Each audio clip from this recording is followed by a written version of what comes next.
hidup gotong royong, makmur pangan dan senang, rumah sehat sentosa.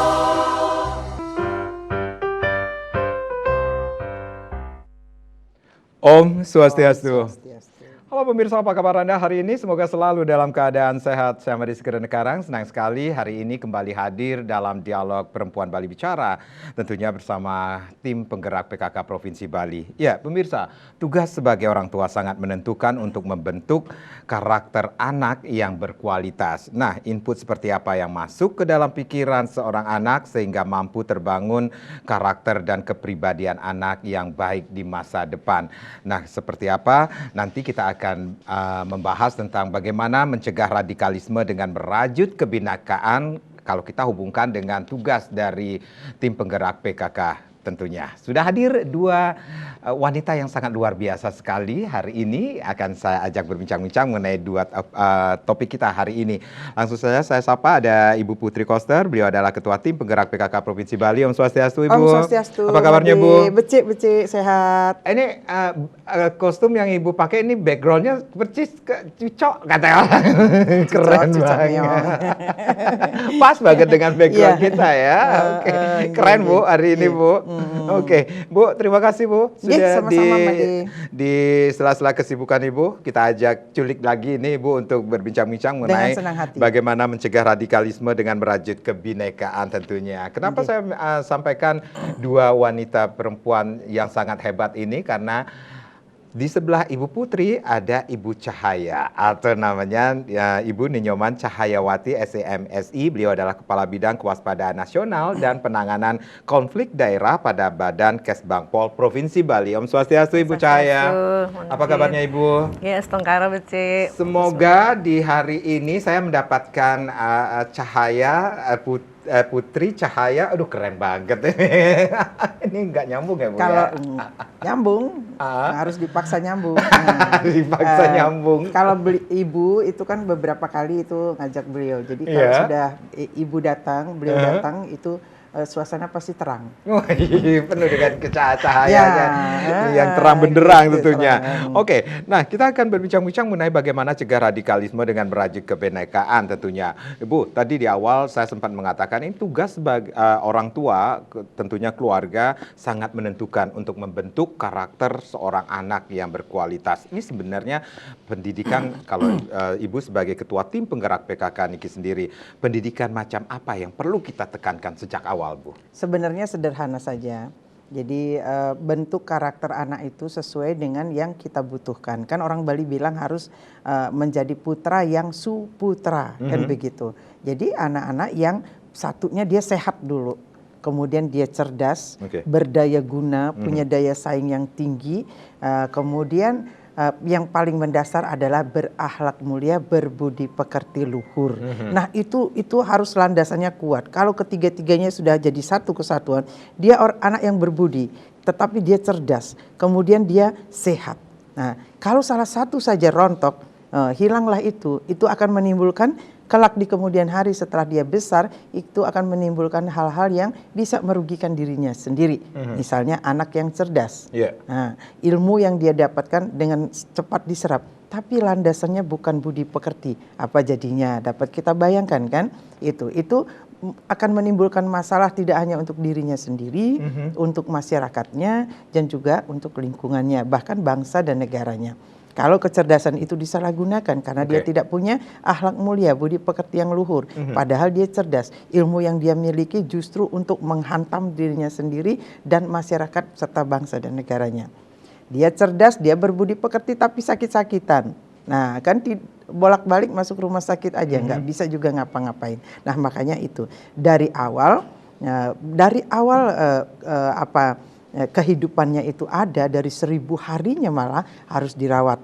Nah seperti ibu selalu bilang supaya tidak dia menjadi anak yang stunting, ya kan? Nah, jadi 1000 harinya dirawat, kemudian di usia emasnya itu tidak hanya fisiknya dirawat, mentalnya juga.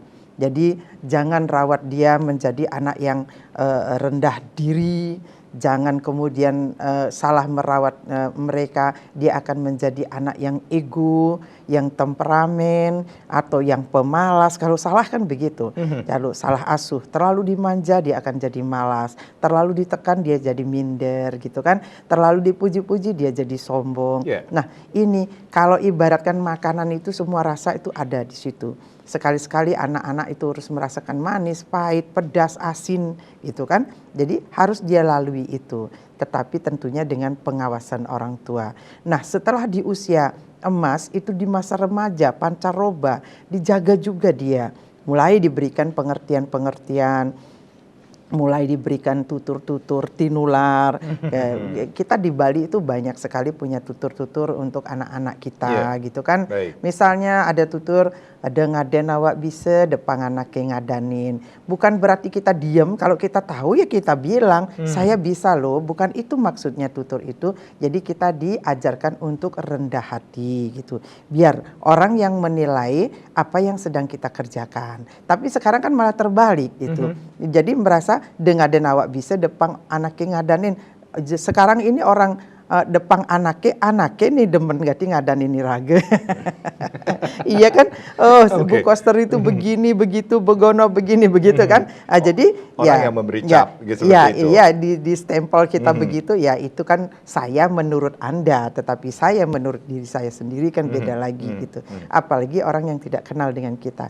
Nah, sikap dan sifat seperti itu sangat berbahaya nantinya ke depannya. Jadi dia akan memunculkan fanatisme sempit di dalam dirinya. Jadi di dalam dirinya udah didoktrin hal yang kotak-kotak bahwa kamu ini, bahwa kamu paling benar, bahwa kamu harus menguasai orang lain, bahwa segala keinginanmu harus dituruti. Nah, sikap dan sifat seperti itu yang dibiarkan tumbuh, suatu saat dia gampang sekali dimasuki oleh paham-paham yang kemudian sangat mudah ingin menguasai, memasukkan pahamnya sendiri dengan mengubah paham orang lain dan cenderung dengan kekerasan. Itu yang kita sebut dengan tindakan yang radikal ya. Jadi di dalam radikalisme itu ada tindakan radikal yang cenderung ingin memasukkan pahamnya, mengganti paham orang lain dengan cara yang keras. Ibu Putri, Ibu Cahaya, kita rehat sejenak. Nanti kita akan lanjutkan lagi bagaimana cegah radikalisme dengan merajut kebinekaan. Pemirsa, jangan kemana-mana. Kami akan kembali, tapi tentunya setelah yang berikut ini.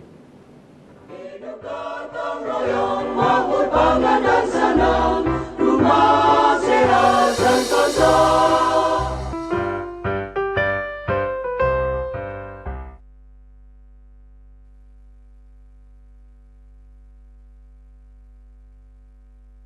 Hidup gotong royong, makmur, bangga dan senang, rumah sehat sentosa.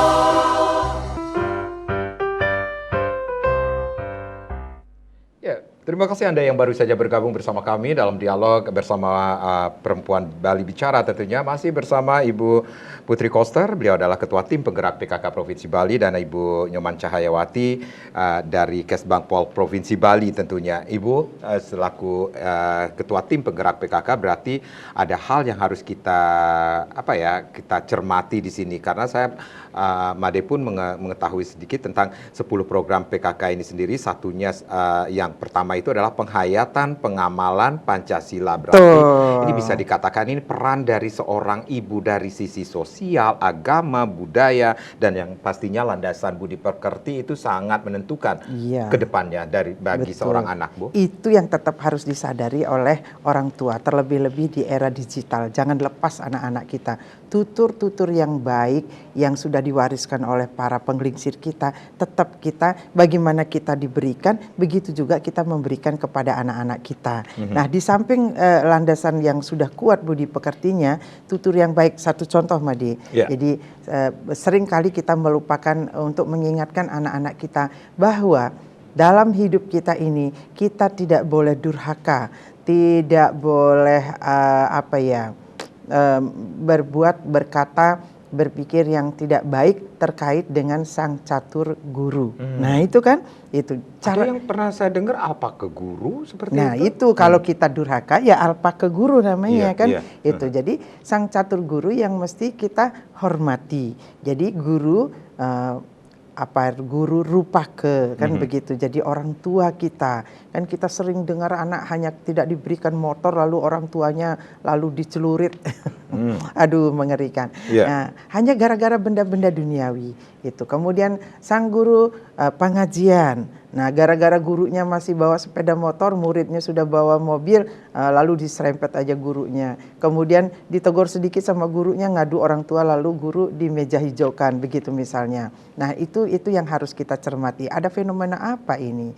Lalu pemerintah begini salah, begitu salah kan itu. Jadi kok seneng kali nyalah-nyalahkan pemerintah. Jadi ketika kita tidak tercapai keinginan kita apapun sedikit pun, ya jadi pemerintah sedikit-sedikit pemerintah yang salah. Itu menjadi satu kebiasaan tanpa alasan yang jelas. Pantaskah kita begitu atau adakah cara yang lebih baik? Itu jadi Ibu sering kan mendengar, wah ini pemerintah tidak boleh dikritik ya gitu kan. Bukan tidak boleh, tetapi caranya, kemudian kualitas kritikannya gitu kan. Karena pemerintah tidak bekerja sendiri, gubernurnya punya tenaga ahli yang profesor doktor kebanyakan, punya kadis-kadis yang punya pengalaman di birokrasi, itu kan seperti itu. Jadi kalau kita ingin menyampaikan sesuatu harus dengan etika dan sangat berestetika. Dia enak caranya, santun juga dia gitu. Terlebih kita kalau durhaka, tidak bakti kepada sang guru swadhyaya, kan begitu. Nah, kalau sang catur guru sudah kita tidak anggap, sesungguhnya kita ini siapa gitu. Akhirnya kan hidup kita ya kita merasa nggak nyaman juga, merasa nggak tenang, pastinya begitu. Nah, karenanya jangan lupa orang tua, jadi ibu-ibu muda terutama sekarang, kita selami lagi, kita perdalam lagi apa yang sudah diberikan oleh orang tua kita dengan cara yang paling sederhana. Itu kita tularkan kepada anak-anak kita. Supaya benang merah pendidikan moral Pancasilanya itu nyambung gitu kan. Kalau dulu kan dibilang begitu kan, pendidikan moral Pancasila PMP artinya gitu ya, Bu ya. Artinya kita mendidik anak-anak bangsa ini mendasar untuk dirinya adalah dia menjadi anak yang cerdas, sehat, berdaya guna, berbudi pekerti, kemudian dia keluar dari keluarganya di lingkungan masyarakatnya dia juga menjadi anak yang berguna. Kemudian ketika dia jadi pemimpin, dia juga menjadi pemimpin yang benar-benar dapat mengantarkan masyarakatnya untuk menjadi sejahtera. Terlebih sekarang, kalau dulu pahlawan kita gitu dengan mengangkat bambu runcing, dengan mengangkat senjata keris dan lain sebagainya dengan puputan itu ingin mengusir penjajah. Sekarang kita kalau dulu penjajahnya jelas banget datangnya kan, nyelegodok sudah begitu bawa bedil gitu kan. Nah, sekarang penjajahan itu ya sudah menyusup dia kan, tidak tahu kita sudah dijajah di Polek Sospud Hankam gitu. Jadi ideologi disusupin, politiknya juga, sosial budayanya, pertahanan keamanannya sudah di segala lini itu masuk. Gerakan-gerakan yang memakai kekerasan untuk memasukkan paham-paham mereka, mengganti bila perlu kekerasan radikal kan yang lebih kita konotasinya radikal itu orang yang ingin mengganti paham, bahkan mengganti negara kesatuan Republik Indonesia dengan negara yang dia inginkan. Kan yang target besarnya seperti itu. Tapi jangan lupa hal-hal kecil di radikal, tindakan yang radikal itu juga ada di sekitar kita, di unsur budaya, di politik, kan begitu.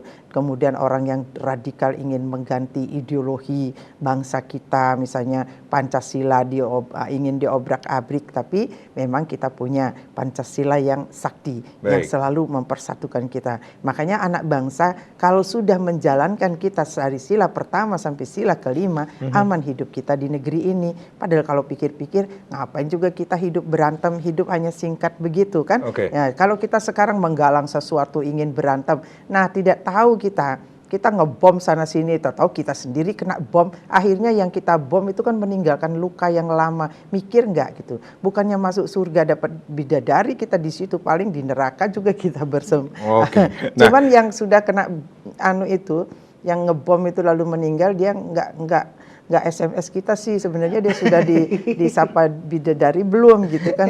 Bu, udah disambut nggak? Ya mestinya kan sampaikan ternyata enggak loh. Ya keturunanku jangan dong kayak begitu kan nggak enak. Nah, gitu. Ini yang perlu kita garis bawahi karena kita hidup dalam keberagaman, kebinekaan seperti itu. Itu juga perlu ditanamkan pada seorang anak sejak awal, Bu. Iya. Bahwa kita ini berbeda. Iya, seperti memang itu. kita itu. Iya. Jadi secara alaminya, walaupun nanti setelah besar dia mengalami sendiri. Satu contoh Ibu, di tetangga Ibu ada Tionghoa, sukunya sudah berbeda. Di tetangga Ibu sebelah ada Pak Mahmud, jadi Muslim.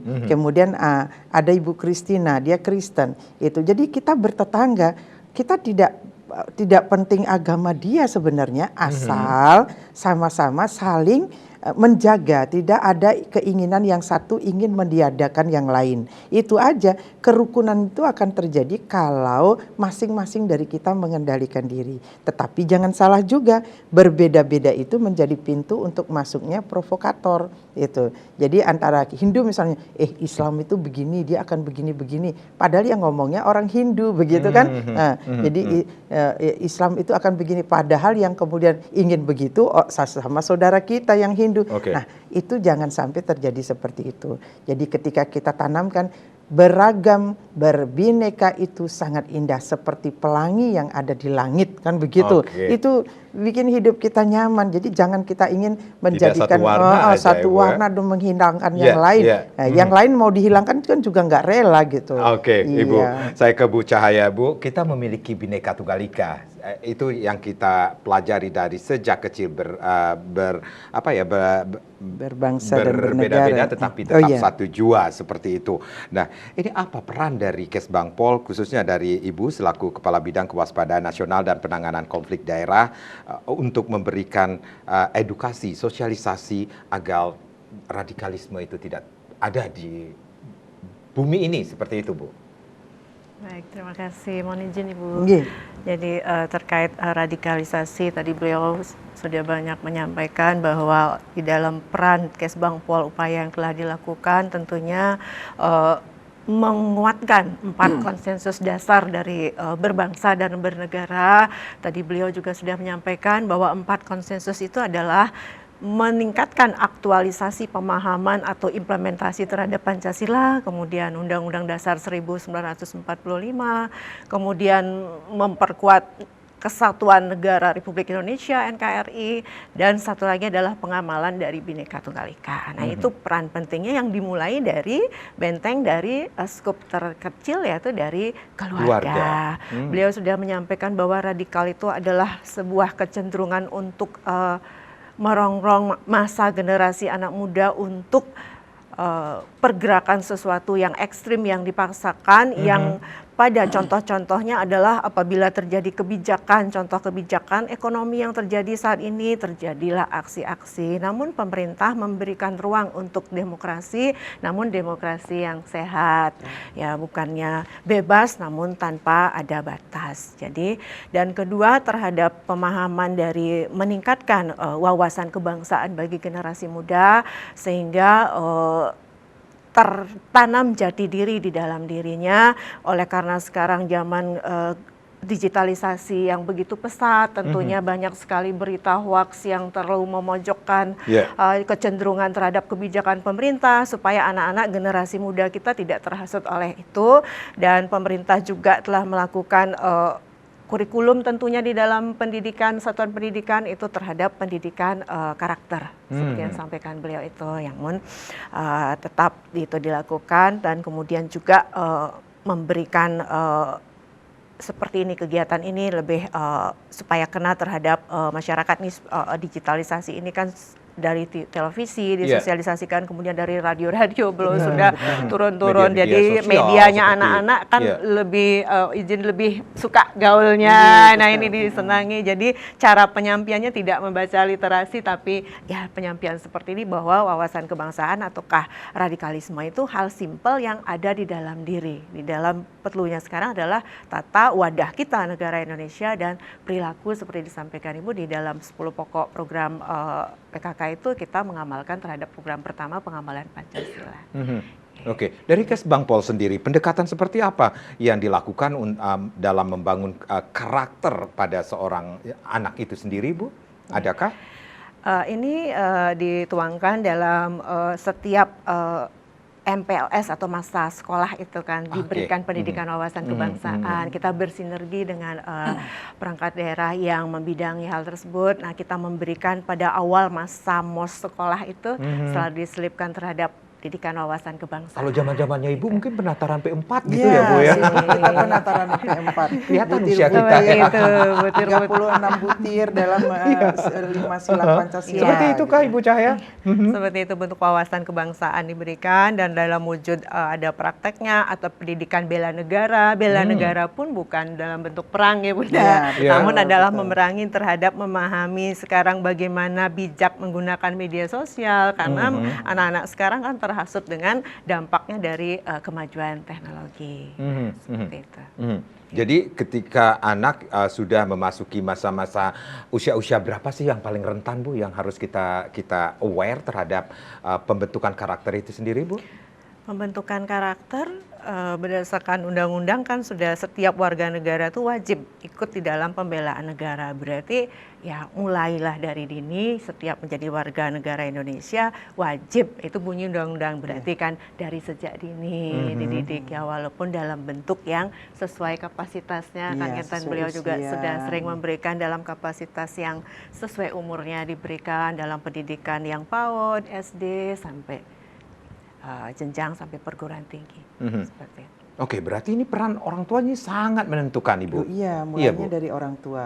Makanya jadi orang tua itu tidak ringan. Iya, jadi di samping kita mengurus diri kita dan keluarga kita, kita sedang menyiapkan generasi-generasi tangguh di masa depan. Jadi tidak hanya anak milenial atau anak generasi Alpha, generasi Z yang cerdas, orang tua di zaman milenial, di zaman generasi Z ini juga harus mengikuti kecerdasan anak-anaknya. Kalau dulu mungkin, jangan duduk di bantal, nanti bisulan pantatnya. Kalau sekarang nggak bisa, jelaskan saja gitu. Loh, itu kan bantal untuk kepala. Nanti kamu duduk di situ kan dia kotor. Nanti untuk kepala, baunya nggak enak kan? gitu. Jadi anak-anak lebih yakin dan lebih percaya dengan logika rasional caranya. Kalau dulu berkulit orang tua menyampaikan kepada kita. Nah, jadi benar-benar orang tua sekarang itu nggak boleh lengah. Kalau kita lengah, asik chattingan, itu kan, ya anak-anak kita juga akan ikut dia seperti itu. Kita duduk sesama orang tua dengan anak, tetapi anak cekakak cekikik dengan orang di mana, orang tua asik berkomunikasi dengan orang di mana. Jadi yang dekat terasa jauh, yang jauh terasa dekat, akhirnya kan tidak terurus. Tiba-tiba anak kita sudah kaget saja kita ketika anak sudah terseret arus narkoba, terseret kena pergaulan bebas, kemudian ada tawur-tawuran. Nah, itu kan di situ sudah masuk bibit-bibit yang kita dalam hati kita pasti ini ada unsur-unsur radikal yang masuk di dalamnya, karena anak-anak kita diajarkan untuk keras dan keras terhadap dirinya dan juga terhadap orang lain. Itu masuknya bisa seperti itu. Jadi semua tujuannya adalah untuk melemahkan kita. Jadi caranya lemah, kan orang Bali bilang kalau sampat gitu kan, sampat lidi, sapu lidi, kalau dia ikat jadi satu akan kuat berguna. Tapi kalau sendiri-sendiri dia akan lemah. Nah, itulah kita. Jadi kita terdiri dari yang berbeda-beda, diikat dengan satu jua, jadi berbeda-beda tapi tetap satu jua, itu yang Bhinneka Tunggal Ika itu. Nah, jadi ikatan kita itu, kalau itu sampai tercerai-berai, kecil kita, lemah kita, itulah yang diinginkan dan ditunggu-tunggu. Makanya mereka akan berusaha masuk terus dan kita berusaha menutup rapat itu. Caranya apa? Beri pemahaman, tumbuhkan kesadaran diri, tumbuhkan kesadaran pada generasi berikutnya bahwa nak, kamu ini orang Bali, kamu ini orang Indonesia. Junjung tinggi adat istiadat dan agama untuk kamu menjadi orang yang berakhlak mulia. Seperti itu selalu ditanamkan. Caranya sederhana saja sesungguhnya, tetapi kita tidak mau melakukan itu. Tapi ketika kita mau, kita dapat mengatasi bahaya mendatang yang kita akan dikuasai oleh anak-anak kita justru yang punya sikap-sikap yang sangat radikal itu. Jadi seperti bumerang dia. Jadi kita lempar anak kita untuk menjadi seseorang, tetapi lemparannya salah, berbalik ke kita jadi bumerang. Jadi anak kita justru yang merongrong. Jadi anak-anak kita, anak-anak bangsa ini yang telah tercuci otaknya misalnya, sikapnya menjadi radikal, lalu menghasut. dibuatlah permusuhan antara pemerintah dengan masyarakatnya, antara legislatif dengan eksekutif, antara aparat kepolisian dengan tentara, antara itu unsur-unsur yang mesti kita curigai, ini ada apa gitu. Jadi, nah ketika kita menjaga dari rumah, anak-anak kita akan berpikir bahwa dia tidak boleh melakukan itu. Karena kalau mengadu saudara sampai perang saudara, hancur negara kita ini. Jadi Bhinneka Tunggal Ika itu tetap, jadi berbeda-beda kita tetapi tetap dalam satu ikatan negara kesatuan Republik Indonesia. Itu jangan pernah berpikir sempit, fanatisme sempit yang berlebihan itu akan menimbulkan radikalisme. Jadi tindakan-tindakan yang radikal. Baik. Bu Putri, Ibu Cahaya, kita rehat kembali. Nanti kita akan lanjutkan lagi bagaimana cegah radikalisme dengan merajut kebinekaan. Pemirsa, kami akan kembali sesaat lagi. Hidup gotong royong, makmur, bangga dan senang, rumah sehat sentosa.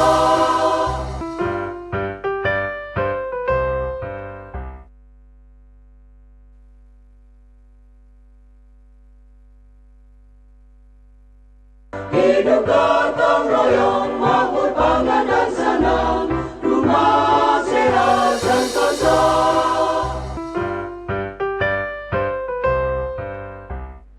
Baik, cegah radikalisme dengan merajut kebinekaan masih menjadi topik kita di dialog Perempuan Bali Bicara tentunya. Saya ke Bu Cahaya. Ibu Cahaya, kalau kita berbicara tentang merajut kebinekaan, kita kan hidup dalam suasana heterogen gitu ya Bu ya, tidak penuh dengan kesamaan seperti kata Bunda tadi.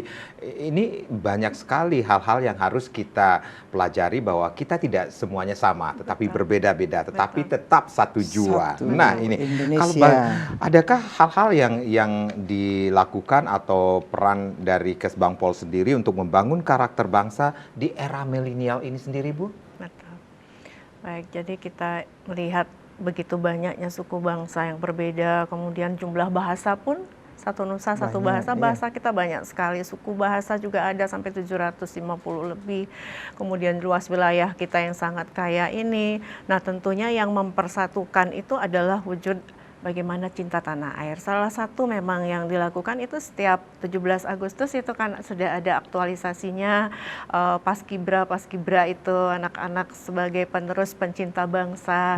Jadi Paskibra itu setelah menaikkan bendera merah putih itu pun juga aktualisasinya adalah bagaimana aktualisasi terhadap cinta tanah air. Nah itu bentuk-bentuk yang dilakukan setiap tahun. Berarti ada faktor-faktor untuk membangun karakter pada diri seorang anak agar mencintai NKRI ini sendiri, Bu. Itu kembali kepada 4 pilar tadi. Empat pilar konsensus dasar itu sudah amanah 4 pilar.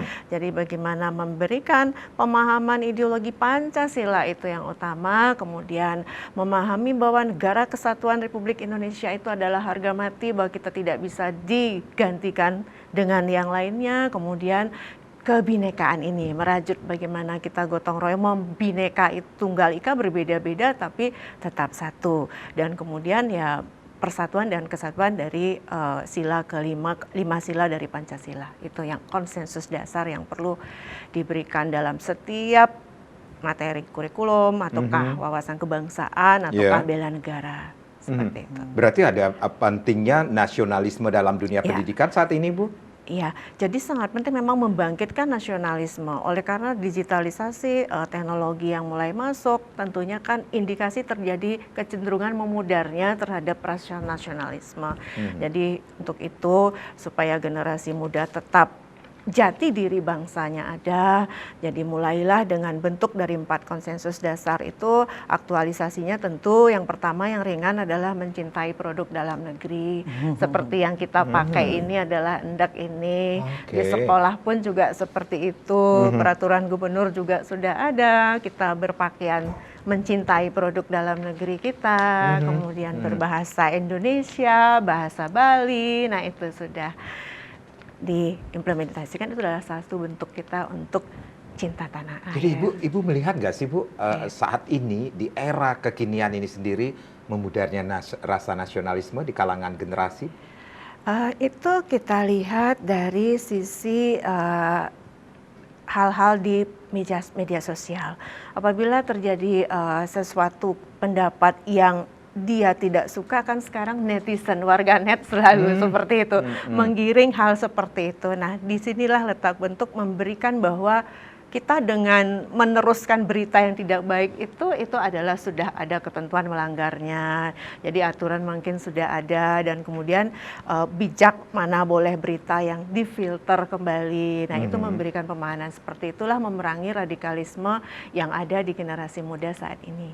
Berarti ada strategi juga yang dilakukan dari Kesbangpol sendiri untuk pengembangan karakter pada seorang anak untuk rasa nasionalisme itu, Bu.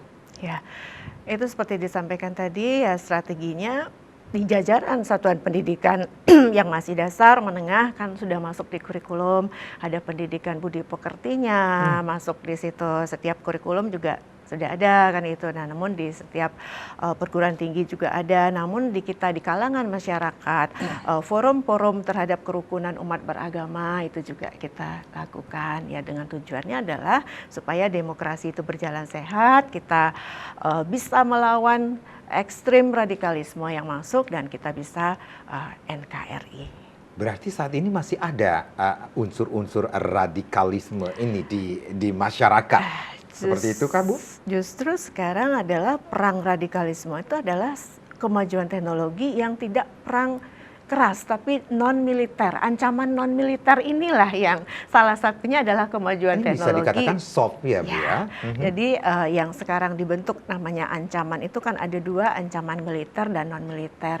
Yang non militer inilah yang menjadi tugas berat bangsa kita karena kesiapan terhadap transformasi dunia digital ini. Nah, itu yang salah satu hoax media sosial, kemudian menggiring ke salah satu opini, kemudian opini kepada pemerintah. Kan seperti itu ya, itu tugas kita untuk bagaimana anak-anak itu cinta memilah dan memfilter mana yang baik, yang benar, dan memilah terhadap berita-berita ataukah di media sosial terhadap informasi yang didapat. Oke, Ibu Putri selaku Ketua Tim Penggerak PKK tentunya sudah berkeliling ke 9 kabupaten kota ini sendiri. Berarti ada hal-hal juga, mungkin Ibu sering cerita bahwa ini contoh nyata loh, dari kecil pun Ibu sudah ditanamkan hal-hal seperti itu.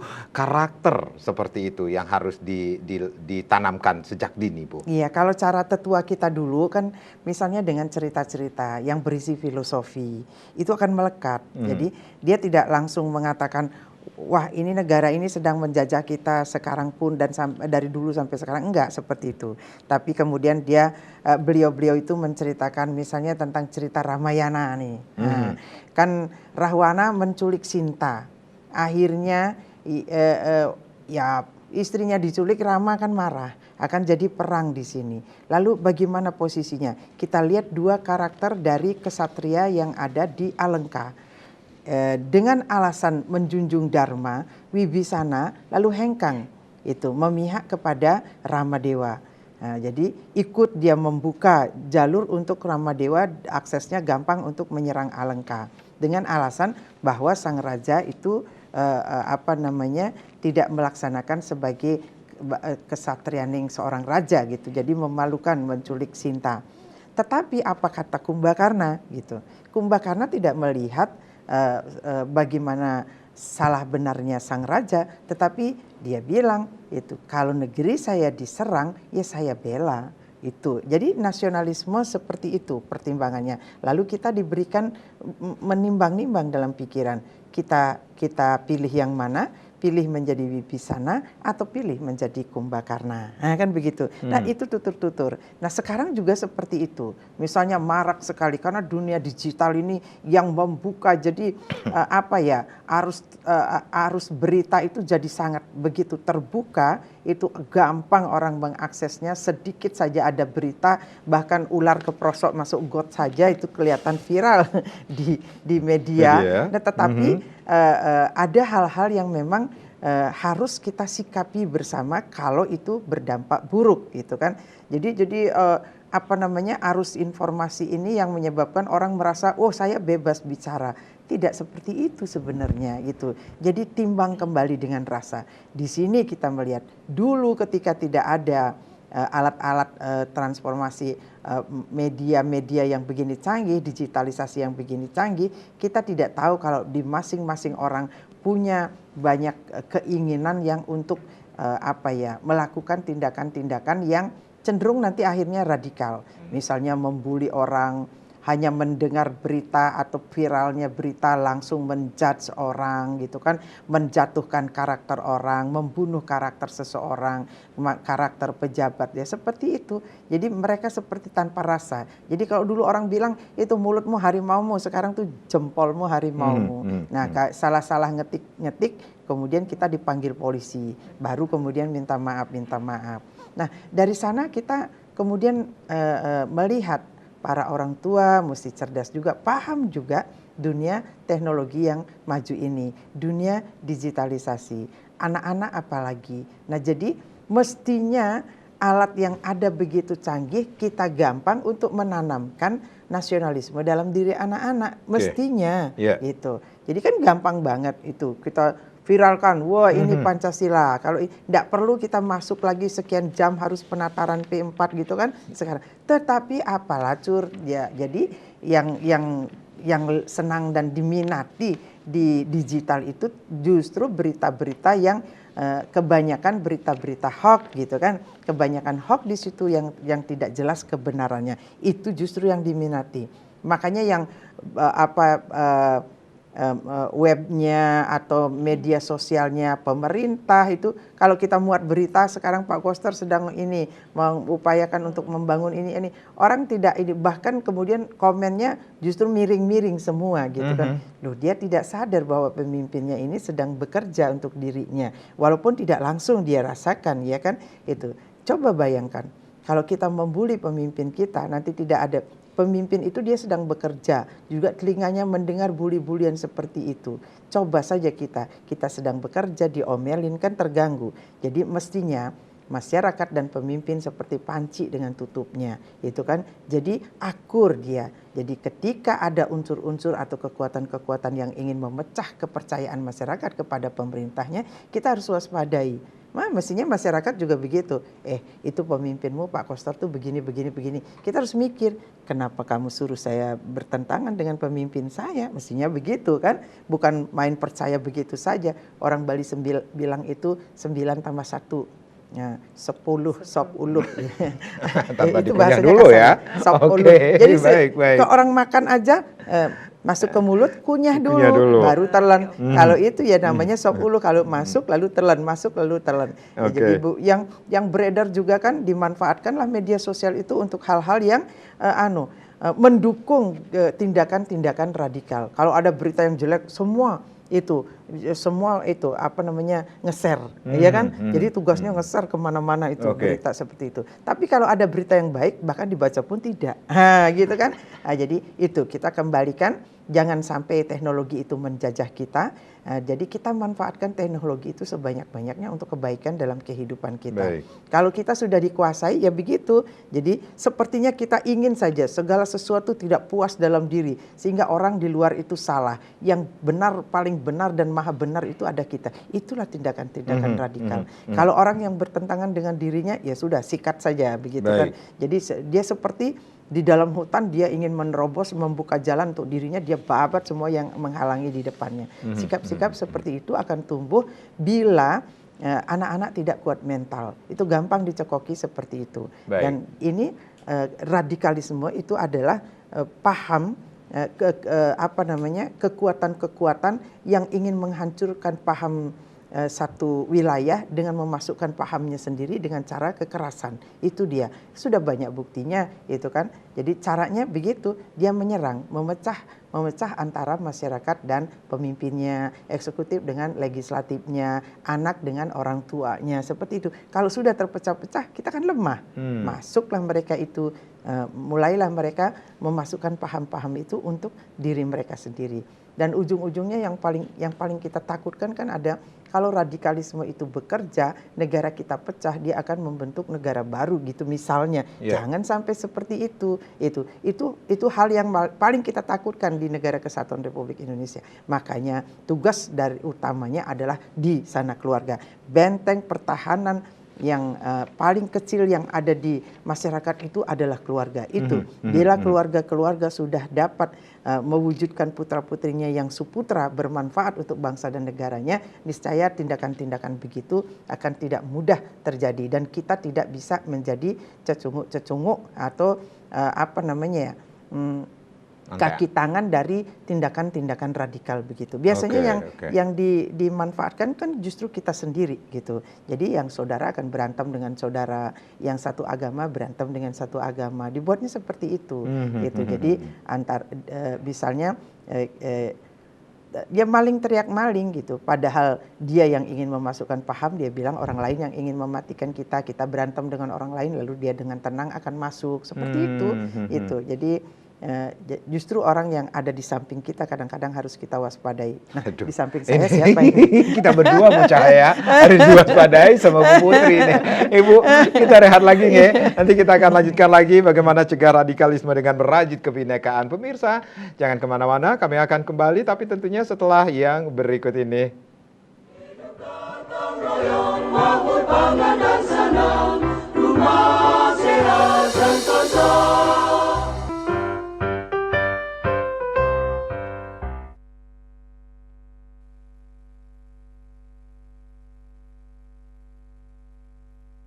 Hidup gotong royong, makmur, bangga dan senang, rumah sehat sentosa.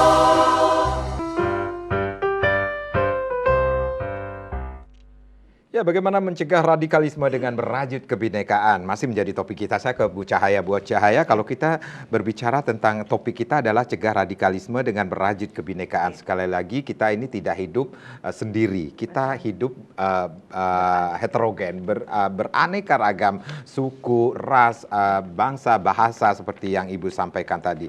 Ibu melihat nggak sih Bu, mata pelajaran yang saat ini diajarkan ini sudah mempunyai atau memiliki dampak besar terhadap pembentukan karakter siswa. Contoh sederhana saja, gotong royong, Bu. Baik, nah terkait gotong royong itu kan sudah implementasi dari sila, dari Pancasila ya.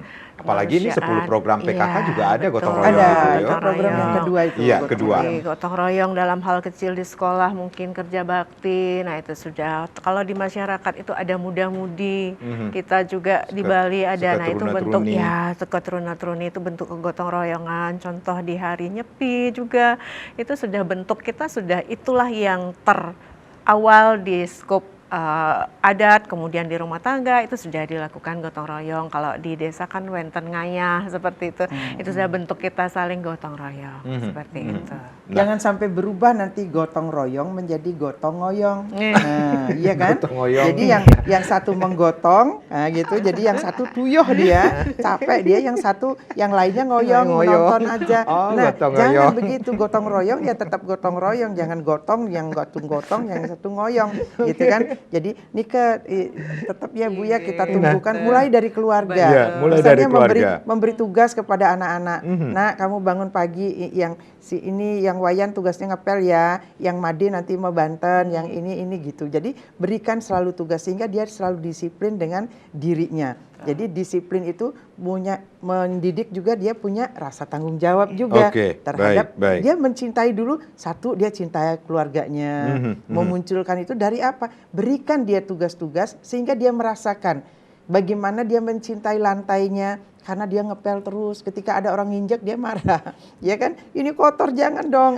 Gitu. Jadi dia belajar mencintai itu dengan cara yang paling sederhana. Gitu kan? Ya gotong royongnya ya begitu. Jadi tidak ada satu anak di dalam keluarga itu yang diberikan dijajali tugas terus yang lain cuma dinina-bobokkan oleh orang tuanya. Enggak. Jadi ada contoh tindakan yang dapat dilakukan untuk menanamkan nilai-nilai Pancasila dalam keluarga seperti itu, Bu. Seperti karakter religius, kemudian cinta kebersihan dan lingkungan seperti itu. Misalnya jujur, peduli, satu ketuhanan yang Maha Esa. Ya, Bu. Gitu. Ya, Wayan mau Banten Dumon gitu kan. Kenapa dia disuruh mau Banten? Ya mau Banten aja. Nanti setelah dia lebih gede baru dijelaskan. Itu rasa syukur kita kepada siapa? Sang Maha Pencipta. Gitu. Begitu kita merasakan bahwa kita tidak ada apa-apanya di alam raya yang besar ini, hanya ada kekuatan yang maha besar, yang maha tahu yaitu Tuhan. Jadi begitu. Jadi segala sesuatunya oh iya ini karena Tuhan. Itu dilatih rasa bersyukur sehingga dia jadi anak yang rendah hati. Seberapapun tingginya dia tetap bisa dan kakinya tetap berakar di bumi, terbangnya setinggi langit gitu misalnya kan. Nah itu ya, kemanusiaan, dia diajarkan itu peduli dengan lingkungannya, punya rasa, mengasah wirase, wiraga, wirama dalam diri anak itu. Jadi gitu, sentuhan-sentuhan kemanusiaannya, kan namanya peri kemanusiaan gitu, ditambah juga peri kebinatangan, sayang binatang, Sayang binatang. gitu. Iya, oke.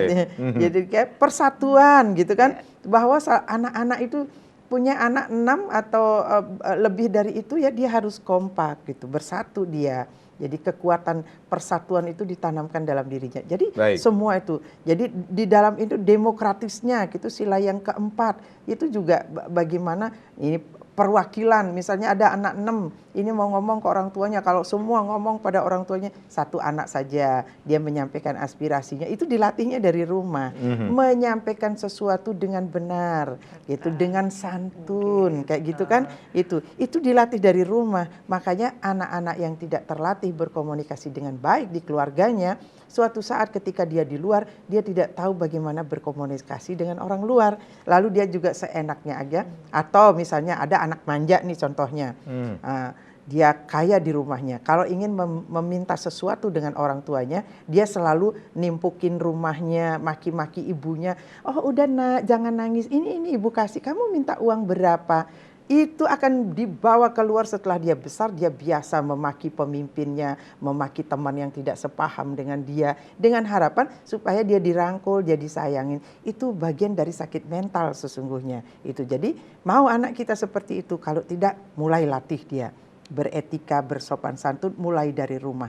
Jadi penerapan sila-sila dalam Pancasila itu yang membuat dia menumbuhkan rasa nasionalisme di dalam dirinya dengan mulai dari hal-hal yang kecil. Itu kan dasar negara kita, dasar kita melangkah dalam kehidupan. Dan sudah terbukti kesaktian Pancasila tetap menjaga rajutan-rajutan yang kuat itu dari untayan Ratna Manikam Nusantara itu, dari Aceh sampai Papua, dia tetap terajut. Walaupun ada orang berusaha menggigit ingin memecah rajutan itu, tetapi bila manusia Indonesia itu tetap bersikukuh menanamkan dalam dirinya, lalu mengamalkan sila-sila dalam Pancasila, niscaya dia akan menjadi manusia Indonesia seutuhnya yang berkarakter nasionalis, loyalis dia terhadap negerinya, tidak mudah dia memaki orang tua apalagi bangsanya gitu. Jadi kayak gitu. Ya, anak-anak begitu yang harus kita lahirkan. Oke, dia pintar, boleh dia mengkritisi,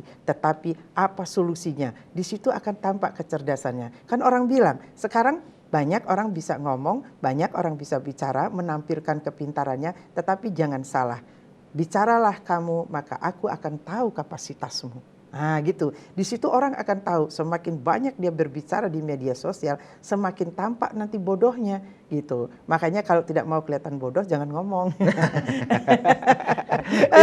Ibu Cahaya dari Kesbangpol ini sendiri ada program-program kerja nggak Bu dari Kesbangpol untuk menumbuhkan peningkatan pembinaan karakter, nilai-nilai Pancasila kepada masyarakat untuk mencegah yang namanya radikalisme dengan merajut kebinekaan yang ada saat ini Bu?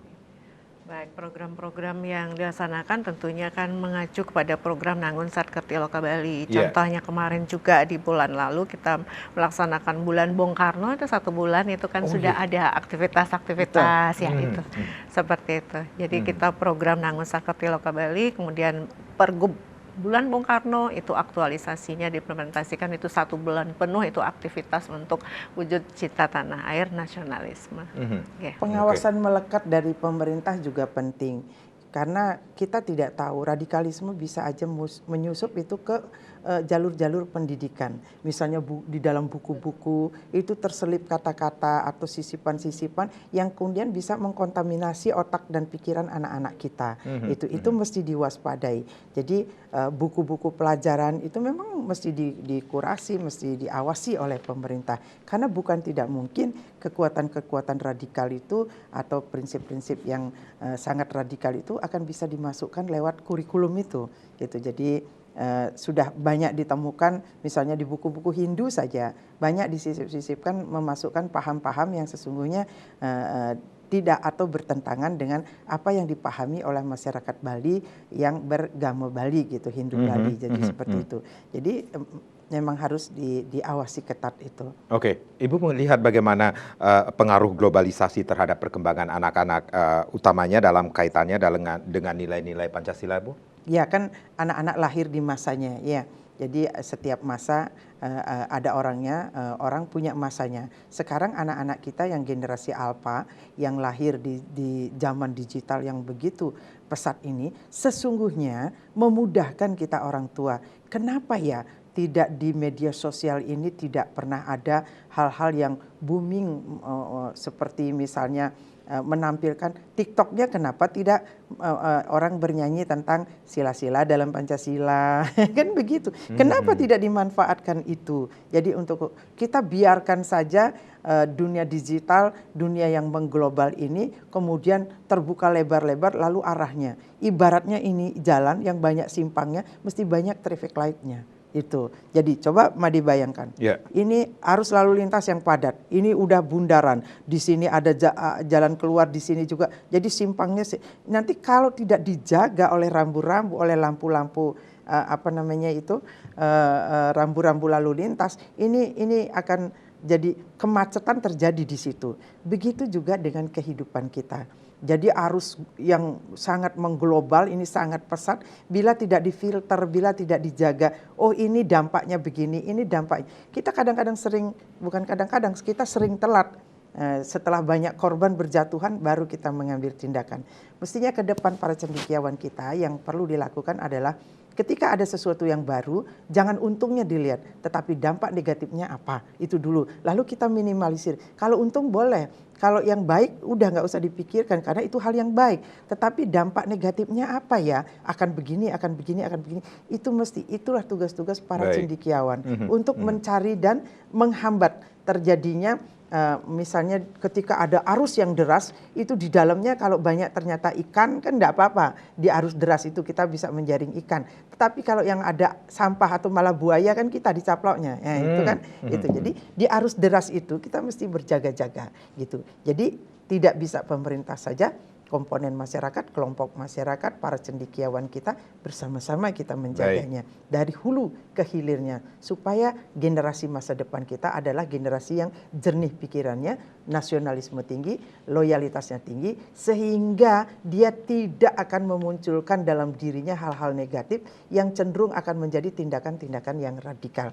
Jadi kita hindari anak-anak kita dari awal dengan fanatisme sempit yang berlebihan. Ketika dia mengkotak-kotakkan dirinya, dia akan merasa bahwa dialah yang paling benar, kelompok dialah yang paling mangkane, bahasa Balinya. Oh, saya paling benar, kamu salah, begitu kan. Kalau kamu salah, kamu bertentangan dengan saya sikat kamu. Nah, begitu. Baik, Ibu Cahaya dari Kesbangpol selaku Kepala Bidang Kewaspadaan Nasional dan Penanganan Konflik Daerah di Kesbangpol ini sendiri, tentunya ada harapan dengan apa yang sudah program-program yang dilakukan dari Kesbangpol ini sendiri, Bu?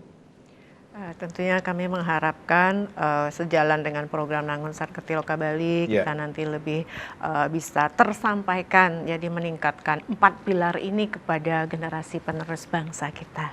Sehingga NKRI tetap satu, tidak mudah terpecah belah, dan kita bisa meningkatkan jati diri bangsa Indonesia. Baik, Ibu selaku Ketua Tim Penggerak PKK ini tantangan-tantangan pasti ada dong untuk menanamkan karakter ini sendiri. Betul.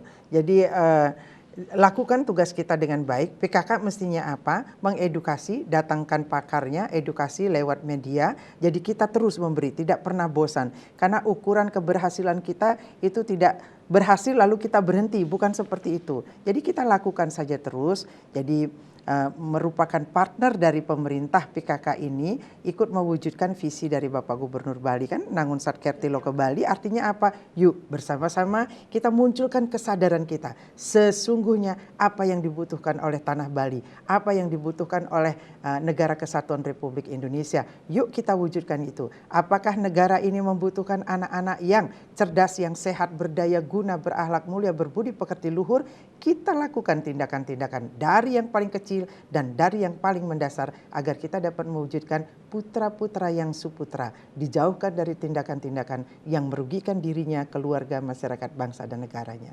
Oke, baik. Dengan pendidikan karakter, kemudian landasan salah satunya budi pekerti ini bisa mencegah radikalisme nih. Betul. Baik, Ibu Putri, Ibu Cahaya, terima kasih sudah sharing hari ini. Semoga apa yang kita berbincangkan pada hari ini memberikan manfaat bagi pemirsa dimanapun saja berada. Saat ini saya Madis Kedenekaran, terima kasih. Sampai jumpa.